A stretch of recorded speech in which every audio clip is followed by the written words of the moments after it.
Hey everyone. Hey Ellen. Good morning. Good to see you. You too. Hey I'm Linda. All right.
Good morning, everyone. It's right at 10 o'clock. I'm just going to give it a minute or so to allow a few more people to hop on, and then we're going to get going. Good morning. Hey, Kyle.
Well, good morning, everyone. My name is Elizabeth Glidden. I'm with MHP, and I know people are still hopping on the call, but we have a full program today, so we're going to go ahead and get started. We have been facilitating these meetings with federal updates for several months now, and thank you for returning and engaging and being part of the conversation here. Today, we're going to provide some short updates on essentially kind of the state of play with what's happening with the federal budget and other things, and then we're going to turn more of our program today to how can we engage with our elected representatives, with the public, with the media, to make sure the message about the importance of home is really getting out there. So with that, let's see here. Here is a short agenda for you so you can see what's coming up with the rest of the program. We're going to get an update on a unity statement that Family Housing Fund has been leading activity around. And then the most of our programs are going to be spent on learning about a federal advocacy toolkit and story sharing opportunities. And we'll introduce those speakers as we turn to that part of the program. So turning to more of the state of play, I wanted to start out by just highlighting something that I know many of us have been paying attention to. This is an executive order that was just signed yesterday, July 24th, titled Ending Crime and Disorder on American Streets. Um, Extremely concerning. It's kind of hard for me to express everything about this. Um, I know that there's already been several news articles about this. What isn't contained in this executive order is an attempted expansion of how to utilize civil commitment. I am not sure how that works from the federal level, but that is what is in that executive order, as well as extensive data collection and then connecting federal funding to elimination of Housing First programs. So some of you may know much more than I do about what are some anticipated next steps, including um, legal challenges that I am certain will be initiated and what might be some advocacy efforts around this. So more to come on this, including what perhaps what might be emailed out to others as we look at what's happening federally with our national partners and in Minnesota. Turning right now to some things that we have been talking about for several months, I just wanted to re-ground us in the difference between appropriations or the fiscal year 26 budget, the budget, annual budget process, and then reconciliation, which has been called the One Big Beautiful Bill. Because I know there are still questions that are out there and questions that were asked about the difference between these processes and how they affect funding for housing related programs. I've continued to receive a lot of questions from folks about whether the president signing the One Big Beautiful Bill means everything is done around housing and what are the housing programs that have been impacted.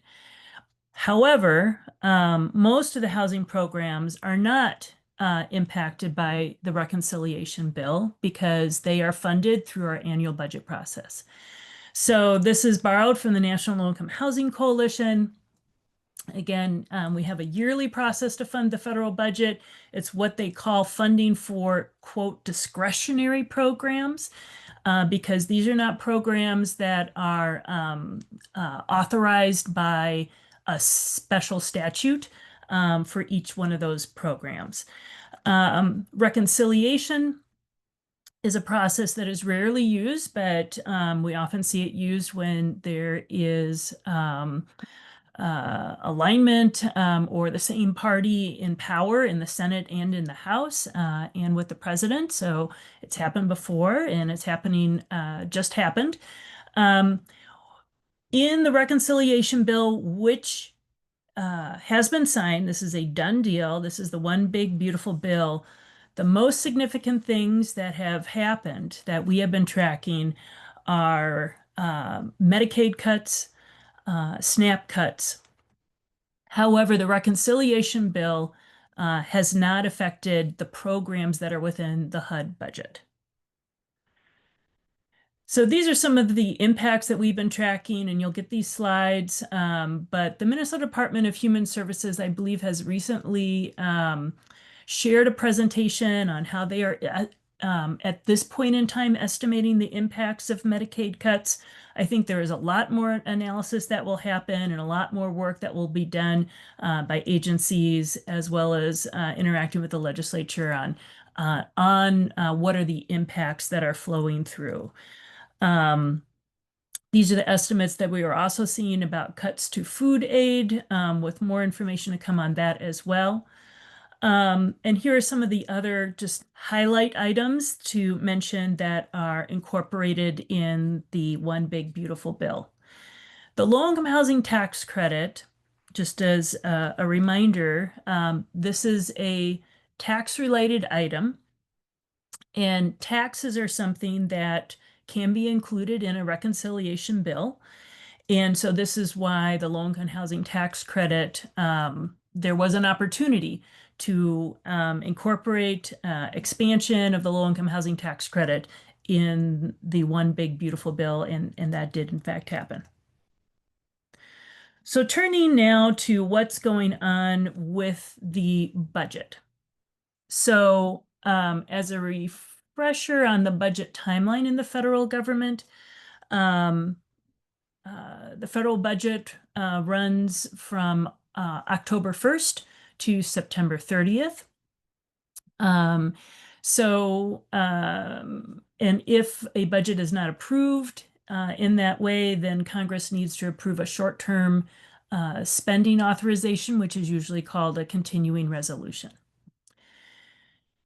For the fiscal year, 26 budget, both the Senate and the House Appropriations Committees have considered the USDA budget, which includes funding for rural housing services.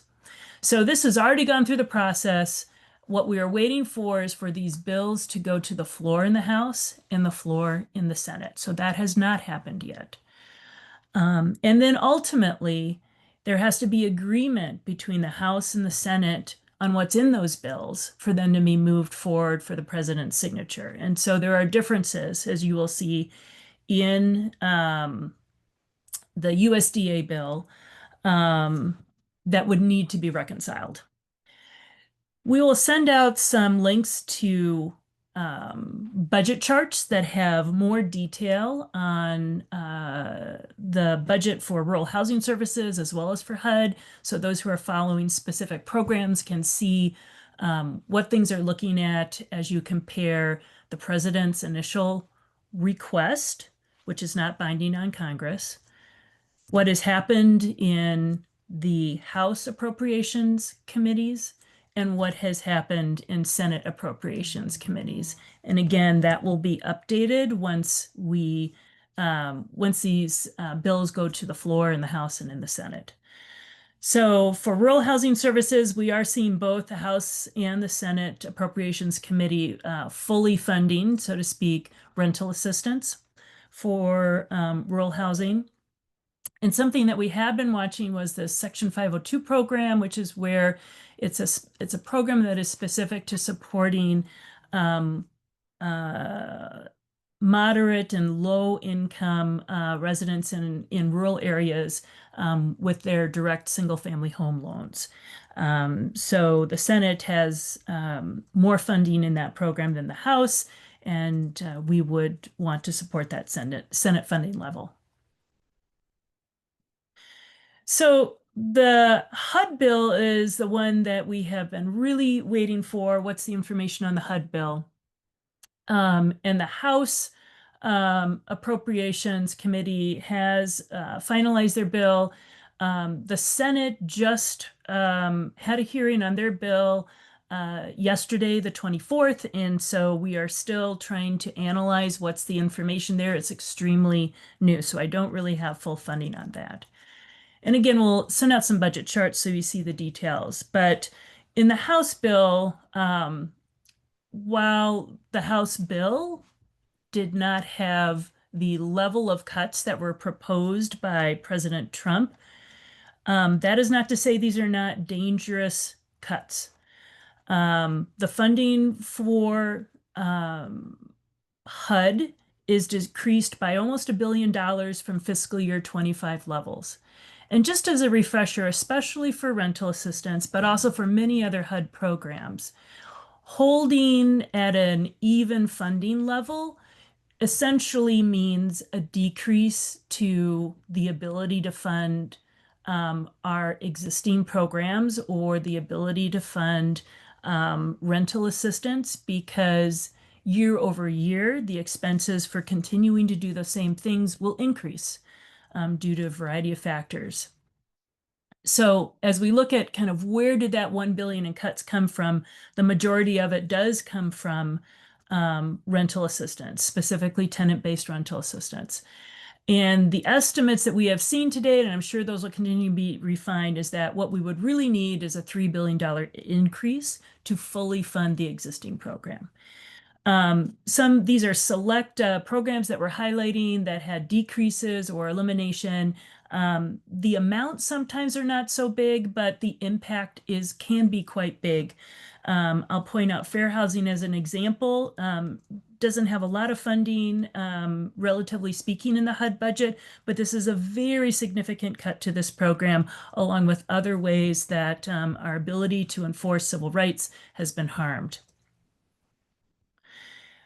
I'm just going to move on. We also note that there is a very problematic policy proposal in the House bill, which would allow HUD broad flexibility to waive certain statutory requirements. We think that's might be a backdoor way to impose work requirements or time limits or other changes. And then finally, again, we're going to send out a more full analysis of the Senate bill, but I think the high line is to look at the top line funding, which is that the Senate does fund HUD at 80.2 billion, which is compared to House funding of 67.75 billion. And so this would allow an increase over fiscal year 25 levels. And here you can see some of those impacts. Oops, I'm going to stop my share. So again, we're going to send out more details, but I'd like to move us along so that we can continue hearing from folks about some advocacy activities, because I think the message here is it's not too late to engage, and it's a very important time to engage. So I'm going to turn it over to Ellen Solly.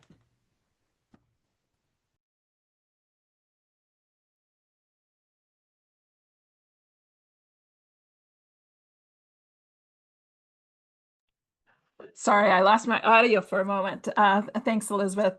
I wanted to talk a little bit about this unity statement idea that Family Housing Fund and some other intermediaries have been working on. We drafted a unity statement for consideration by organizations that are working to advance the value of home and stability for Minnesotans. And the idea is to clearly define our collective principles to create a values-based platform for standing up against the type of budget cuts and program cuts that Elizabeth just talked about. So today I wanted to share the genesis of the unity statement, the purpose, the unity statement itself, and then a link to sign on.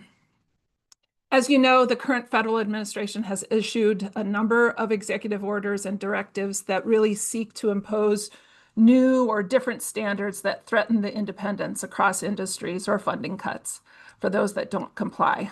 And we saw some early targets of this in philanthropy and universities. And in both of these cases, the institutions in those industries banded together under a collective statement to articulate what they believe is core to what their institutions represent. And in the case of philanthropy, there were some 700 foundations across the country that signed on to their statement, including many in Minnesota. And the philanthropy effort was led in part by McKnight Foundation President Tanya Allen. And so our industry also received a taste of this with the proposed and then rescinded language that was embedded in the new HUD contracts earlier this year that really mandated compliance with executive orders. And while that revised language was pulled back and the new language was better, I think there's still a great deal of concern about what may be coming next. And so from those experiences, the unity statement was born. So who should consider signing on? Organizations that care about all Minnesotans having safe, stable place to call home.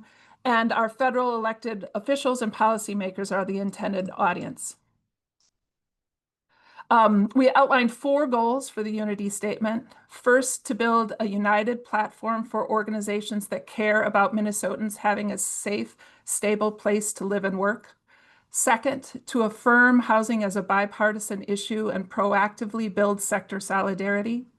Third, denounce federal funding cuts and messages that devalue housing and harm people in our communities. And finally, demonstrate our collective commitment to creating a more just and equitable housing system. It's really important to recognize that the unity statement itself is not an action, but rather it complements the current and future actions that we'll hear more about today, that have been the source of many of the conversations that MHP has pulled together over the last couple of months. And so it's really in support of those specific actions that will emerge or have emerged in response to activities to date. I'll read the unity statement for the benefit on those for those on the call who don't have a screen in front of them. And here we go. Home is the foundation for everything Minnesotans value. Stability for families, strength for local economies, and opportunity for the future. Across generations and political lines, we've come together to make sure that people in every corner of our state can find a safe, stable, affordable place to live. Meeting our housing needs requires strong and sustained federal partnership, especially when housing is already unaffordable and out of reach for many Minnesotans. Proposed federal disinvestment through funding cuts and policies that devalue our communities undermine decades of bipartisan progress and jeopardizes Minnesotans' ability to find and keep a home. As a diverse collection of organizations responding to the challenges of housing issues across Minnesota, we are united in purpose and building solutions rooted in a wide range of perspectives and lived experiences. Federal government attempts to dictate who we serve or how we work threaten our ability to meet our community's needs. Minnesotans rely on us and want our leaders to ensure our families and future generations can thrive. Our commitment to our communities and core values won't change. As Minnesota's housing community, we stand in solidarity and we will keep working together until every Minnesotan has a place to call home.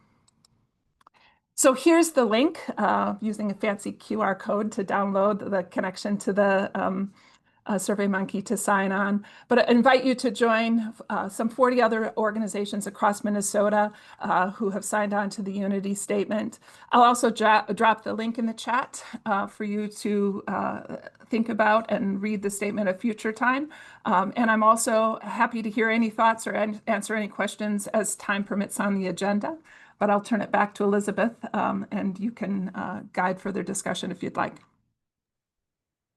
Thanks so much, Ellen. Perfect. And for folks to know, we are sending out the all the presentation materials. So if you missed getting the QR code, you will get another chance.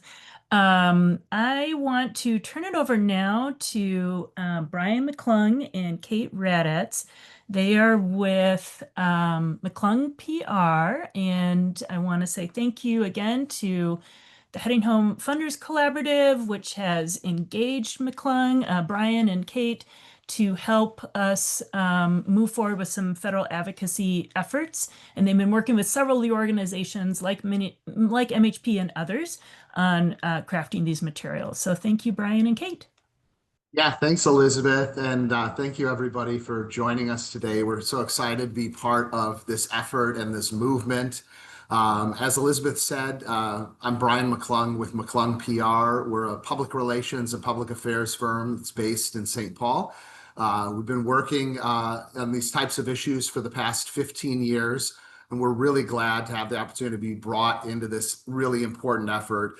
And as you know, whether you're a longtime advocate and supporter or you're new to this, we are all working together to make sure that every Minnesotan has access to safe, stable, and affordable housing. And so I'm going to pull up this toolkit here in a minute and walk through it with all of you. But the goal with this toolkit is to have it be a resource that's designed to have everything in one place for us to all work together to take action, to advocate, and to elevate these issues and share our voices, with key community leaders, with elected officials, with your networks, and bring everybody into this movement.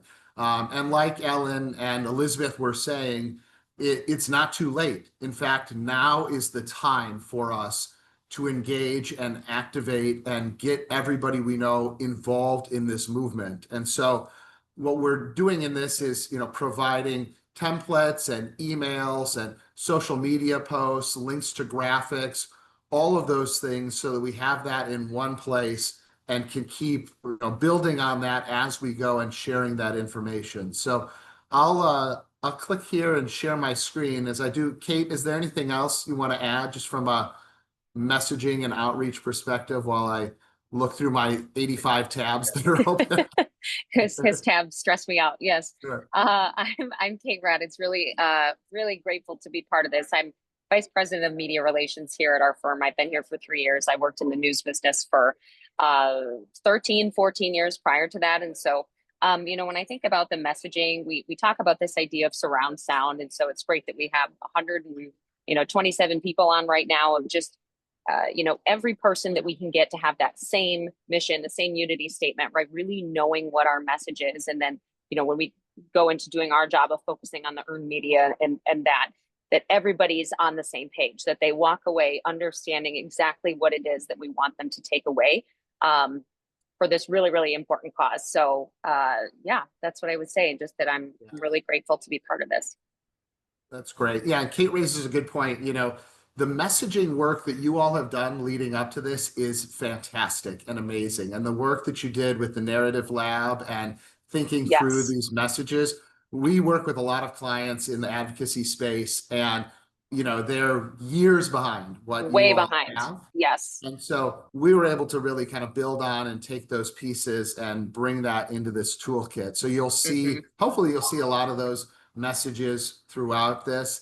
Again, think of this too as a living document, right? We'll add to this. There will be pieces that will change throughout the course of this effort, but it becomes a central place for us to have it. So you can see on your screen the table of contents, what we have here, an overview and policy context, messaging and talking points, calls to action, congressional contact information, content library, storytelling, which is a big part of this, and leading with people that are experiencing these issues and lived experience, events and engagement. We're going to be, working with the groups on some upcoming events that we hope many of you will have an opportunity to participate in, some policy and data resources, and some additional pieces. So I won't read through all of this because we'll share the link.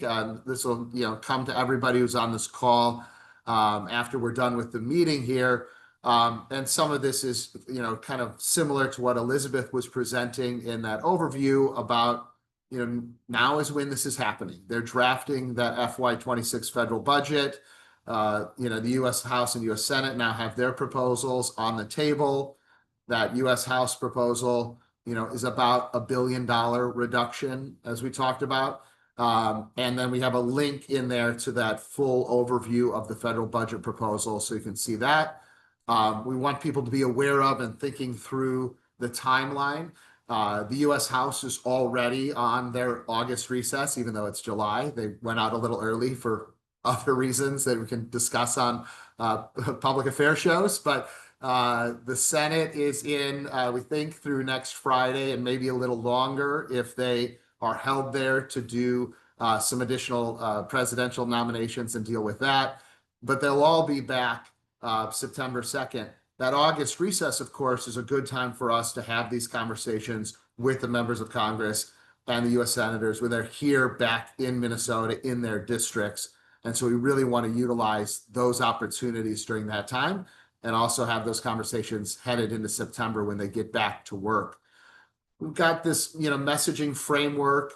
One of the ways that we like to think about it in a shorthand is here in that first bullet, which is values, fact, action. You don't have to do it exactly like that every time, but we do in our general messaging guidelines. We want to lead with our values. We want to tell that story of how it connects all of us, and then provide the fact and what is the factual information and what is the action. What can we do about that? So we have some of these key messages. Again, a lot of this building off of the narrative that you all have worked on, but then bringing in the idea, of course, that the proposed housing cuts are layered on top of other cuts that make it difficult for families. There's concerns about, in the House bill, potentially giving HUD the power to add work requirements or time limits. We want people to know about and understand what's happening there. And also just explaining to people that even a 1% reduction would displace about 1,000 Minnesota families. And so we can't afford any of these cuts. In fact, we want to protect and build on and expand these programs. They're important, and it's not too late. So that, takes you through there. We've got a link to more longer talking points.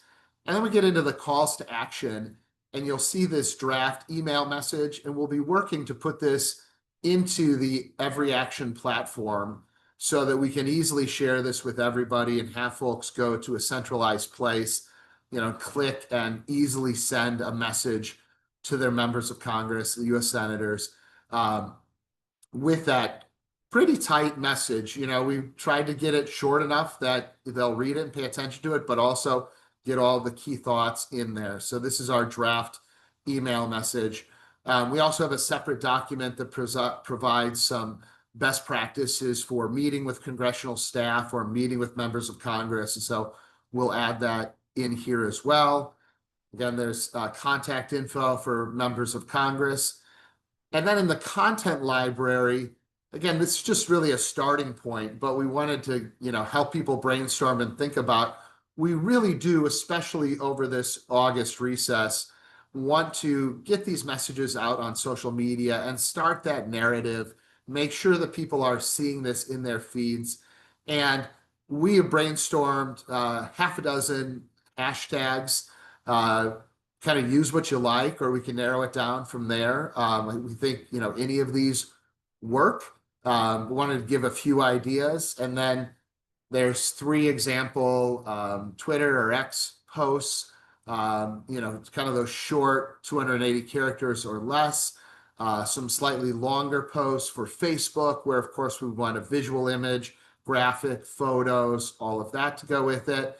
And similarly with Instagram, photos, shorter captions, kind of storytelling bullet points, kind of like you see in this number 3, behind every number is a story, child doing homework, senior aging safely at home, a veteran finding peace in a place of their own, housing programs make this possible. Let's protect what matters.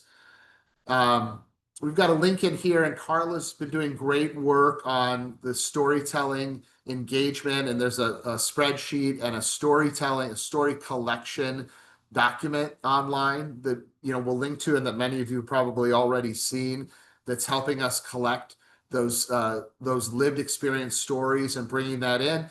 And in that, Carla has it set up so we're asking, can we share this? What level of information can we share? All of that. So we're bringing that all together.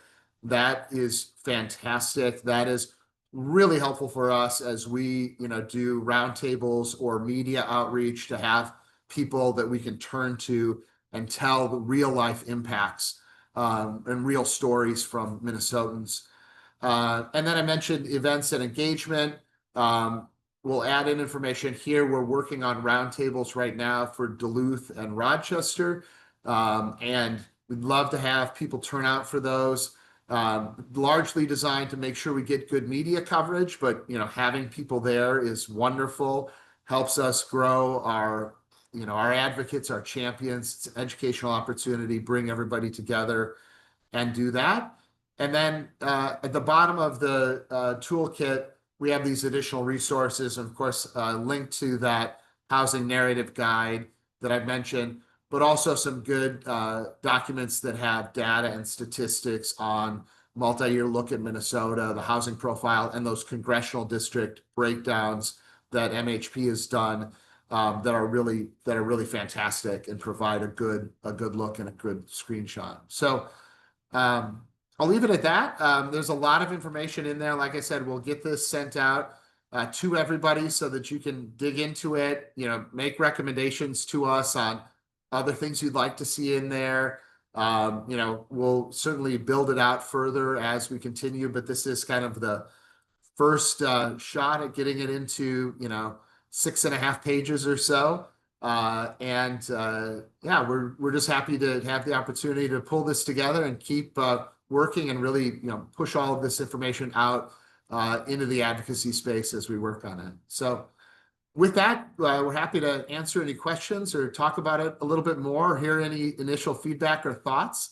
But we're just excited to be doing all of this and glad to be on the call with you today. Thank you very, very much. Looks like we do have a couple of questions, and I was just going to say before we turn to the questions, I know, Patrick, maybe I know you were kind of listing some folks to recognize for their help with this in the bigger effort. Maybe you just want to do that before we turn to some questions?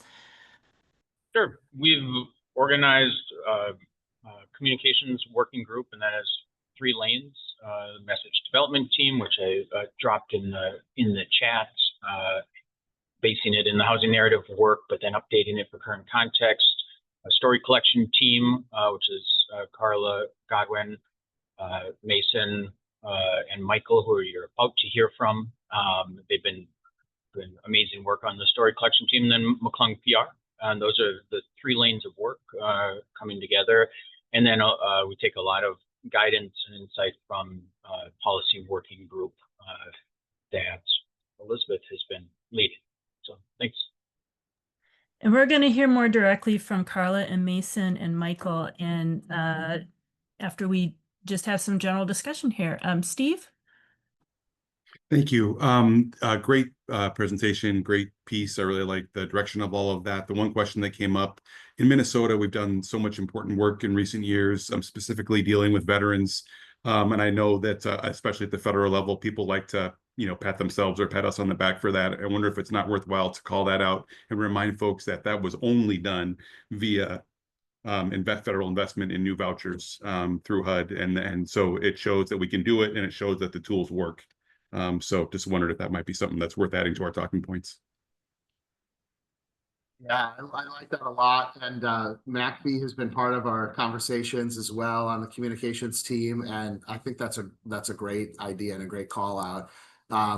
Yeah, we do. You noticed in that social media post that I mentioned, we specifically call out veterans, but I think building that out further is a really good idea. Like say a Minnesota highlight. So that will make a note and add that in. Thank you. Michael? All paired. Thank you for pulling this together. It's extremely helpful. I did want to ask if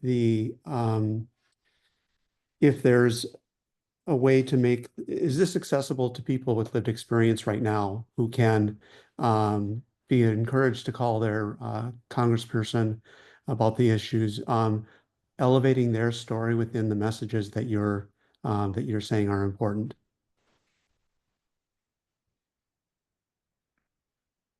Yes, I think that's the goal, certainly, is for us to share this broadly.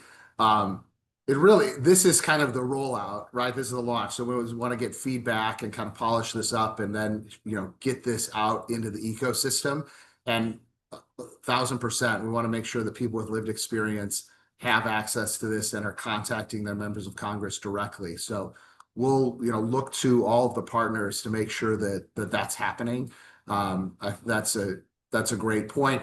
And we are ensuring that people with lived experience are part of every roundtable that we do.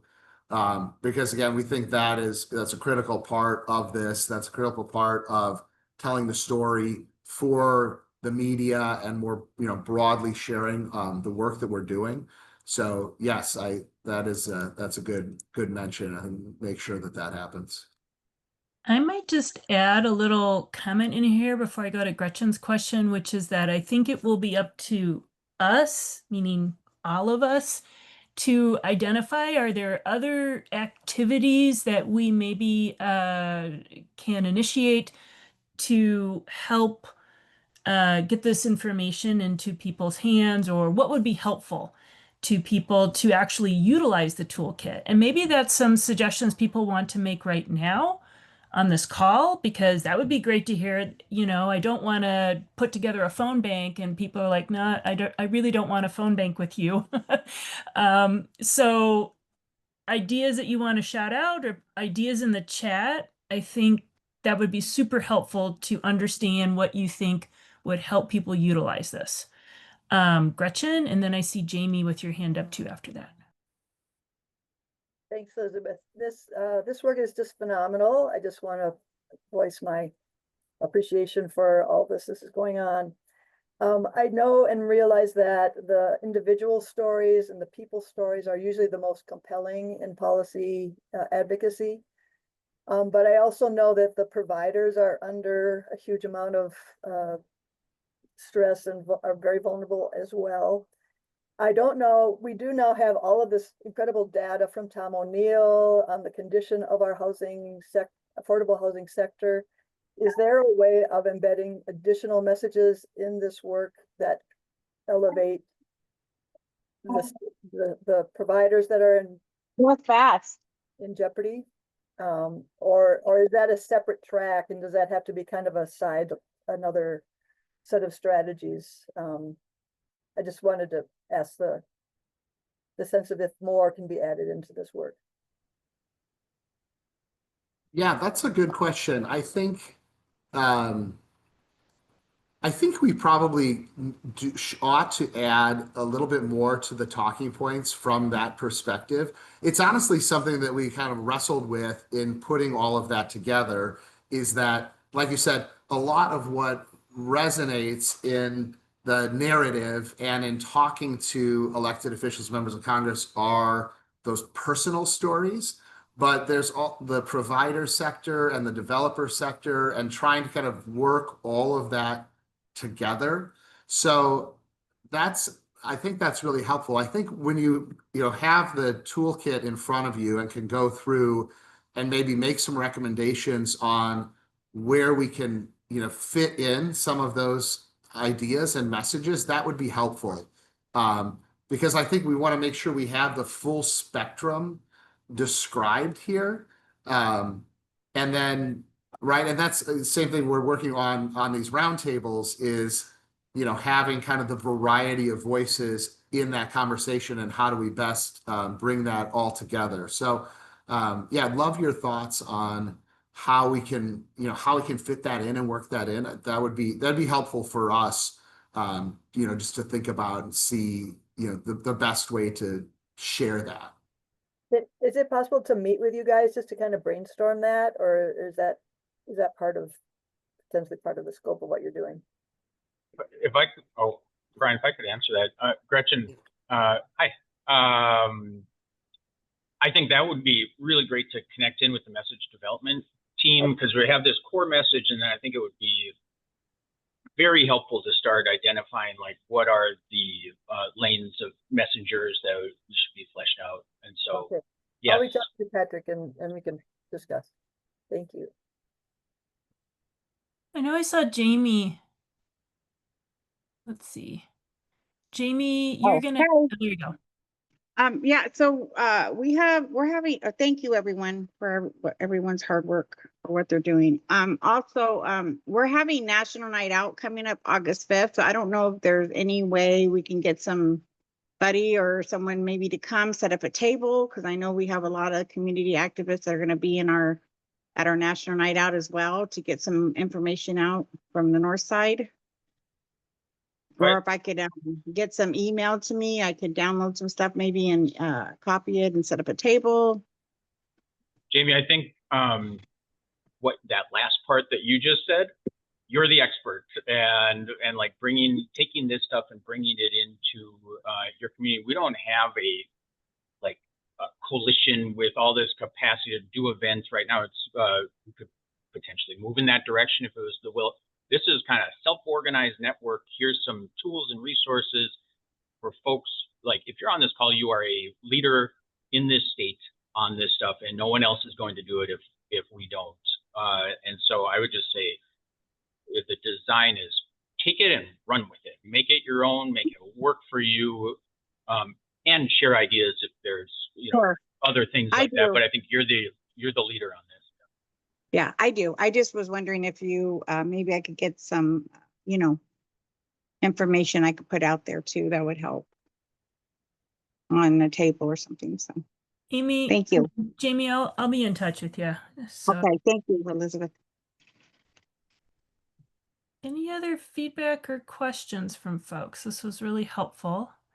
Maybe I'm not seeing more, so maybe this is a great segue to hearing. Sorry, One last Elizabeth. one.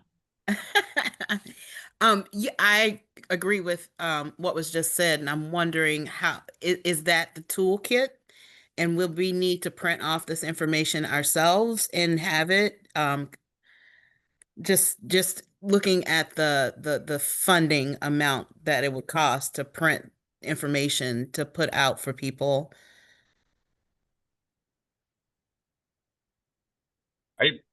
I wonder if there is interest in it. I think we could work next week on developing a simple one pager with the basics that could be printed out and shared.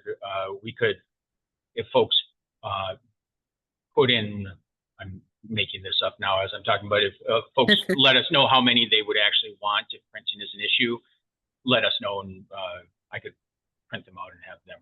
Right. Okay. Thank you. Thank you. Right. Okay. Well, thank you, everyone. Very helpful suggestions and feedback. I'm going to I'm not sure who's leading off this section, but I know Carla and Michael and Mason are the ones who are talking about how to share your story. And so turning over to your team.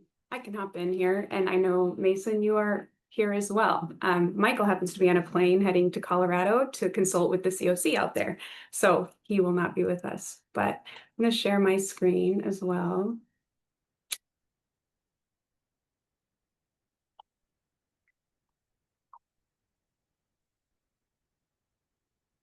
All right, can you all see? Can you all see my screen?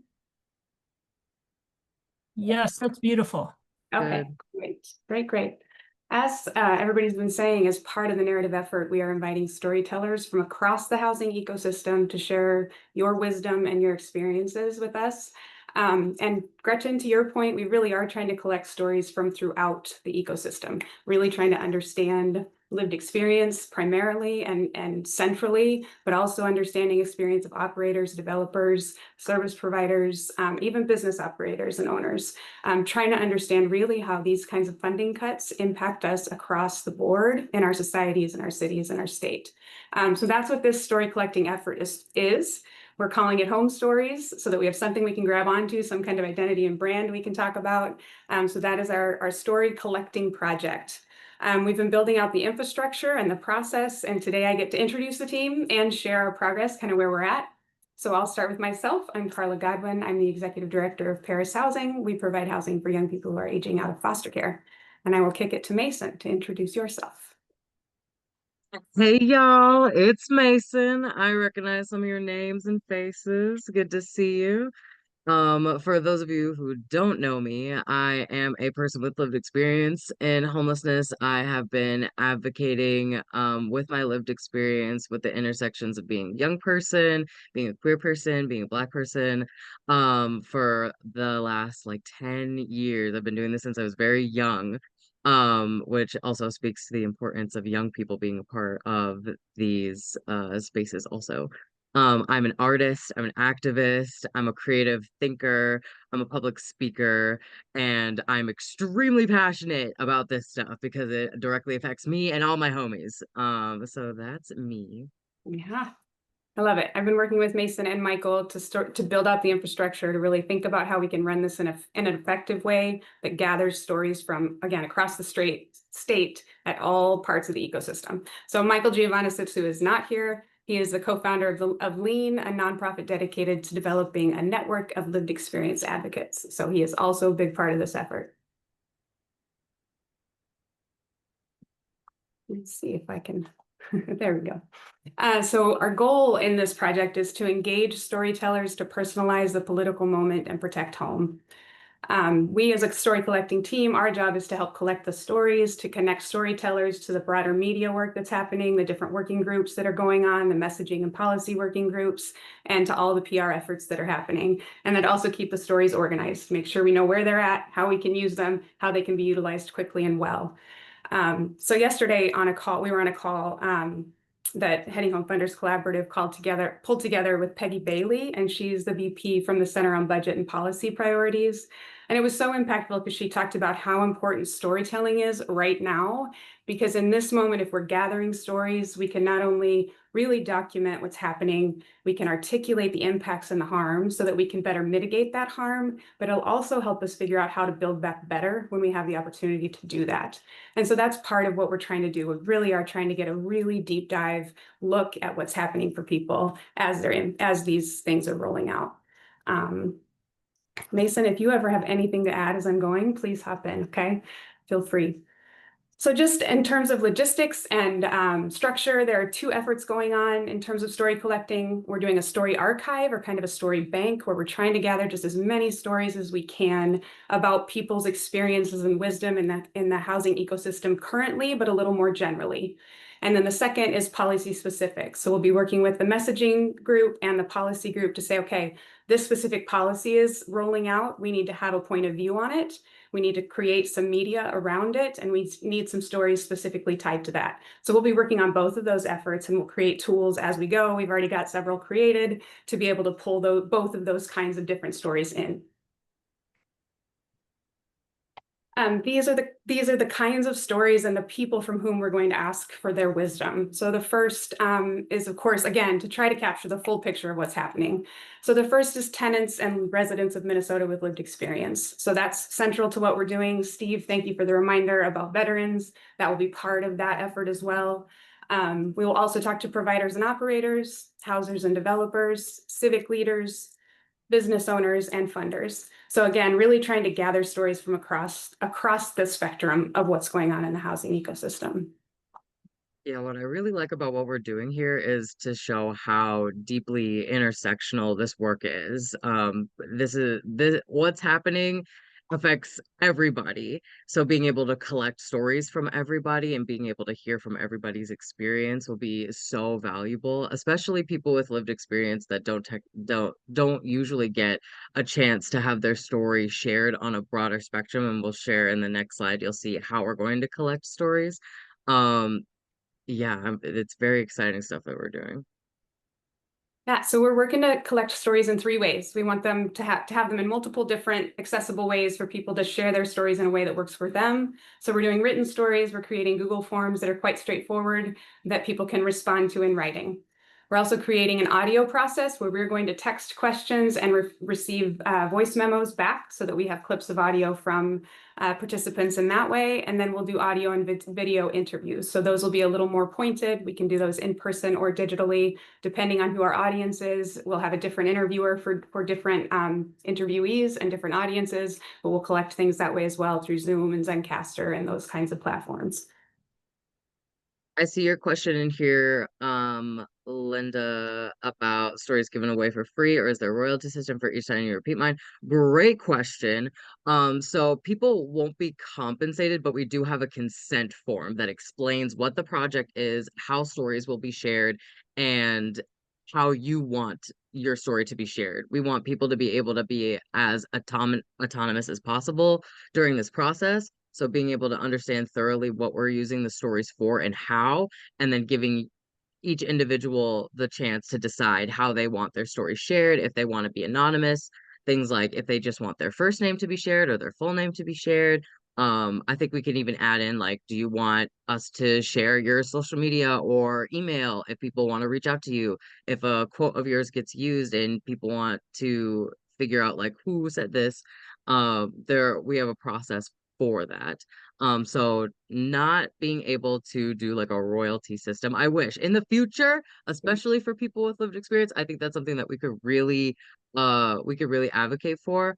But for this go around, we're mostly just making sure that people understand what the story is for and giving them a chance to decide how they want their stories to be shared. Thanks, Mason. So these are the ways that your story may be shared. Earned media, meaning TV and newspaper articles, those kinds of things that McClung will help us connect to. Social media campaigns, those could be campaigns that we are running specifically or campaigns that people in the network are running. Websites, potentially toolkits, podcasts, and potentially other publications. As Mason said, you will have the option on your permissions form to say how you want yours to be used. If you're like, I'm only going to be on social media, you can let us know that. If you're uncomfortable with social media, you can let us know that in your form. So we will honor your requests in terms of how you'd like your story to be used. Anything to add there? Yeah, I feel like I really also like the idea here for people with lived experience to be able to share their stories and get credit, because it is a thing within these spaces, advocacy spaces, where we get tokenized, where we can have our stories be shared, but then our names aren't used. We're not giving credit for the work that we're doing. And that was something that me and Michael really emphasized when we were talking about the consent portion. So just throwing that out there also. Absolutely. Thank you very much. All right. So what can you do about all this and how can you participate? I'm going to add some copy and a link to our storyteller consent and media release form in the chat. I want you to do two things with that. I want you to fill out the form if you're willing. Second, the copy that's on there is actually an invitation. It's invitation language for you to copy, paste into an email, paste the link into an email, and then send it to your networks to have them share the story consent form as well. This form is just, we would love to have your contact information to reach out to you for stories, and you are pre-consenting to have that story, for us to have permission to use that stories in the ways that you indicate. So that is what this form is. If you fill this out, we will of course follow up with you with a form and different questions and other things to start to gather your story, depending again on how you answered your questions in this form. So I'm going to copy paste that into the chat and then we can go from there. But we have, today, let's take some steps and start to get this stuff done. We'd love to have your story and really, really appreciate your willingness to share it. So Mason, anything to add before we wrap? Yeah, just definitely want to encourage y'all to go ahead and fill out that form. We worked hard on it, and all of us are in this room together, right? So we're all a part of this work. We all have stories to share. Even in the comments, I was seeing stuff that could be used directly in the forums. Like some of the comments y'all that we're sharing are already really valuable. And I think it really speaks to how connected we all really are. I mean, half of us already know each other. We got a 1 degree of separation here. So if all of you, let's see, we got 116 people in here. If we had at least half of you go in and do the form, that would be like a solid 55 people, and that would give us a great jump start. So supporting us in this work means filling out that form. So thank you. Absolutely. Yeah, and we're happy to answer any questions. I will share the content in the chat. Mason and Carla, thank you so much. We have a couple last minutes here, so I don't know if folks there's been a lot of comments and some thanks and questions. So I don't know if others have comments or questions in our last minutes here.